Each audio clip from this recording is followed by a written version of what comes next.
자, 넘어가서 이것도 뭔 말인가?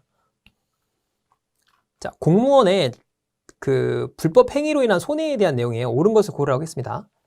자, 그럼 정리를 좀 해보면, 자, 이런 거예요. 직무상 불법 행위로 손해를 받은 국민이 국가 또는 잔체에게 배상을 청구할 수 있습니다.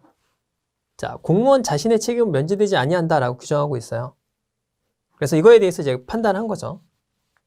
자, 그래서 읽어보시면 쭉 내용이 나오는데 이걸 정리해보면 이런 거죠. 다수 의견이에요. 그래서 공무원이 어떻게 책임져야 되냐 이런 거죠. 자, 직무상 인원에서 배상 책임을 진다고 할지라도 원칙적 규정인 것이나 공무원의 개인의 구체적인 손해배상 범위까지 정하기는 어렵다. 자, 그래서 입힌 경우에는 부담하는 것 외에 공무원이 고의 또는 중과실인 경우에는 책임을 집니다. 그러니까 고의 또는 중과실이면 책임을 지고 경과실이 있는 경우에는 부담하지 않는다 그 얘기죠. 자, 별개 의견 한번 봅시다. 이게 정리를 한번 해본 거예요. 이게 전형적인 이게 문제 해결 능력이잖아요. 자, 그래서 과실은 중과실, 경과실을 구분하지 않습니다. 자, 그래서 경과실로 인한 직무인 경우에도 책임은 물론 면제되지 아니한다고 해석하는 거죠. 그것이 우리 헌법의 연역에 맞추어서 충실한 것이다. 그래서 이념에도 부응한다 라는 거죠. 자, 그래서 보니까 개인의 불법행위 책임이 분명하다. 여기서 말하는 불법행위의 개념은 그것은 고의 또는 중과실로 인한 타인에게 손해를 가한 것을 의미하고 이때는 구분하지 않기 때문에 모두 책임져야 되죠. 이것도 책임지고 이것도 책임져야 된다 그 얘기죠. 자, 그 다음에 이걸 볼게요. 자, 공무원이 불법행위를 한 경우에는 국가 또는 공공단체만이 피해자에 대하여 책임을 부담할 뿐 공무원은 고의 또는 중과실이 있는 경우에도 부담하지 않는다고 본다라는 거죠. 그럼 얘는 둘 다 이제 그 반대 의견은 둘 다 이제 책임이 없다 그 얘기죠. 그러니까 이걸 분석하면 그거예요. 다수 의견은 고의 중과실만 공무원이 책임져라. 별개 의견은 둘 다 책임져라. 반대는 둘 다 책임질 이유가 없다. 라는 거고, 요거는 이제 공무원에 대한 책임이고요. 자, 국가는 무조건 책임져야 되죠. 국가는 책임지는 겁니다. 자, 그래서 옳은 걸 고르라고 했으니까.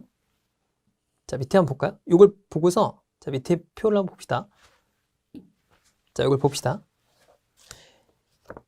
경과실로 인해서, 자, 봅시다.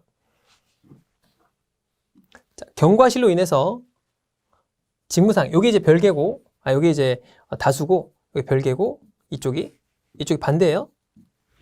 자, 다수 의견과 별개의 의견이 피해자에게 책임을 지지 않는다는 것이 같냐, 경과실로 인해서. 다르죠. 얘는 반대, 얘는 내야 된다는 거죠. 틀렸죠. 자, 공무원의 경과실로 인한 직무상 불법행위로 국민에게 손해가 발생한 경우 국가 또는 공공단체가 피해자에게 배상 책임을 진다는 거. 이거는 공무원 책임이 아니고 국가죠. 국가는 다 책임을 져야 됩니다. 그러니까 모두 일치하죠. 이건 맞는 거죠. 자, 공무원이 실수한 거예요. 손해배상 책임을 지는데 다수 의견과 반대 의견은 모두, 자, 다수 의견이 이거죠. 반대 의견 이겁니다. 자, 경과실과 중과실을 구분하지 않나요? 이건 구분하죠. 얘는 구분합니다. 틀렸죠. 자, 중과실로 인해서 국민에게 불법행위를 하게 되면 피해자에 대해서만 뿐만 아니라 국가 또는 모든 단체에 대해서 공무원의 책임도 면제되지 않는다고 했잖아요. 반대는. 그러니까 틀렸죠. 그렇죠. 틀렸다. 그래서 요 책임도 공무원의 책임도 면제된다라는 건데 국가 또는 공공단체에 대한 책임은 면제되지 않습니다. 자, 그래서 틀렸죠. 그래서 중과실로 인한 손해 발생하는 경우 피해자에 대해서 뿐만 아니라 국가 또는 공공단체에 대해서 책임도 면제된다. 그러니까 이건 이제 국가에 대해서는, 그러니까 피해자에 대해서는 책임이 있습니다. 무조건. 국가에 대한 배상 책임 문제죠.